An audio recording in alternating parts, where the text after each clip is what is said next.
Was Jesse James a hero, a symbol of rebellion, or simply a ruthless murderer? His name echoes through the annals of American folklore, stirring debate and fascination even today. The question lingers in American history, dividing generations and sparking countless stories, books, and films. To some, he was a champion of the common man, a daring figure who stood up to the powerful and corrupt. To others, he was a cold-blooded killer, a man whose hands were stained with the blood of innocence. Jesse Woodson James was born in Missouri in 1847, a land torn apart by violent border wars and deep political divisions. His family, staunch Confederate sympathizers, endured brutal Union attacks, raids that left scars on their land and their hearts. Witnessing this violence as a child planted a deep seed of resentment and anger in young Jesse, shaping his view of the world. At just 16, he joined the ranks of Confederate guerrillas, learning the grim arts of war, ambush, survival, and the harsh realities of combat. The Civil War stripped away his innocence, forging him into a hardened pragmatist, a young man who trusted only his gun and his wits. When the Confederacy collapsed, Jesse felt abandoned and betrayed by the cause he had risked everything for, and he turned to a new life, outside the law. The skills he had honed in war, riding fast, shooting straight, and surviving against the odds, became his tools for a new kind of battle. The transition from guerrilla fighter to infamous outlaw was almost inevitable, as if fate itself had chosen his path. For Jesse, the fight was far from over. It had simply changed shape, and he was ready for whatever came next. He would soon find new enemies and new targets for his rage, as the law closed in and the legend began to grow. The legend of Jesse James was born from this turbulent era, fueled by daring robberies and relentless pursuit. His story is a brutal, deeply American saga, one of violence, vengeance, and the blurred line between hero and villain. Jesse James wasn't a lone wolf. He led the feared James Younger gang.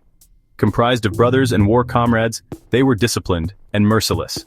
Their reign began with a bold bank robbery in Liberty, Missouri, 1866. They expanded to train robberies, targeting symbols of Northern power.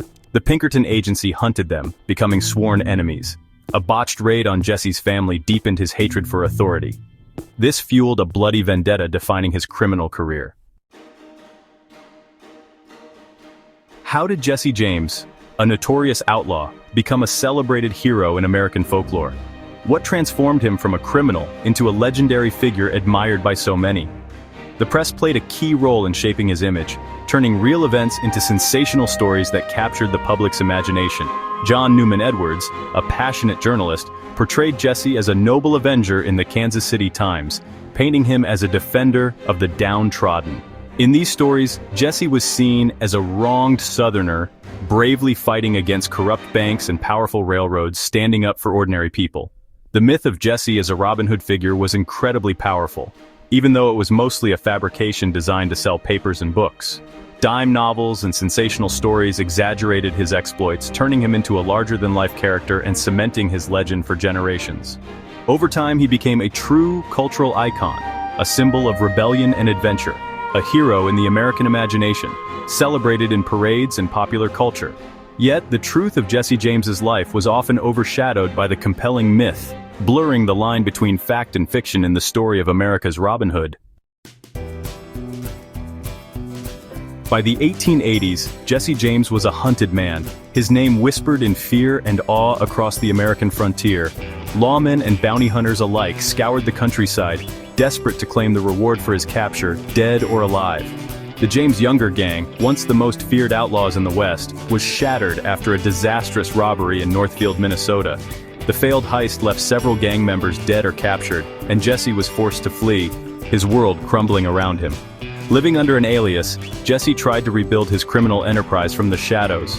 He moved from town to town, always wary, always looking over his shoulder, haunted by the ghosts of his past and the law closing in. In his search for loyal allies, Jesse recruited the Ford brothers, Robert and Charlie. The young men were dazzled by his reputation, eager to be part of his legend, but beneath their admiration lurked ambition and uncertainty. Robert Ford, in particular, saw a chance for fame and fortune. With a hefty bounty on Jesse's head, the temptation to betray his leader grew stronger with each passing day. On April 3, 1882, in a modest home in St. Joseph, Missouri, Jesse, feeling unusually at ease, removed his gun belt. a rare moment of vulnerability for the notorious outlaw. As Jesse stood on a chair to adjust a dusty picture frame, Robert Ford saw his opportunity. The room was tense, the silence heavy with unspoken intentions. Without warning, Ford drew his gun and fired a single shot into the back of Jesse's head. The legendary outlaw fell instantly. His life ended in a moment of shocking betrayal. The news of Jesse James's death spread like wildfire. Townsfolk were stunned, some relieved, others mourning the loss of a folk hero. The man who had inspired both fear and admiration was gone, felled not by a posse, but by a supposed friend. The bullet ended his life at just 34 years old, leaving behind a legacy that would only grow in the years to come. Jesse's death was not the blaze of glory many expected, but a calculated act of betrayal in the quiet of his own home. The legend was extinguished in an instant. The man who had survived countless shootouts and daring escapes was brought down by someone he trusted, a reminder that even the most notorious can fall to treachery. Robert Ford, once eager for glory, found himself shunned and reviled. He would forever be remembered as the coward who killed Jesse James, his name cursed in the annals of the West. In death, Jesse James became larger than life. His story, marked by violence and betrayal, was transformed into legend, and his myth only grew, turning him into a martyr for generations to come. Jesse James's death marked the beginning of his immortality. Robert Ford was branded a coward, amplifying Jesse's legend. Jesse became a martyr, betrayed for money. The debate over his true character continues. Was he a product of violent times or a sociopath? His story forces us to confront the relationship between violence and fame. Jesse James remains an enduring American paradox, a legend caught between truth and myth.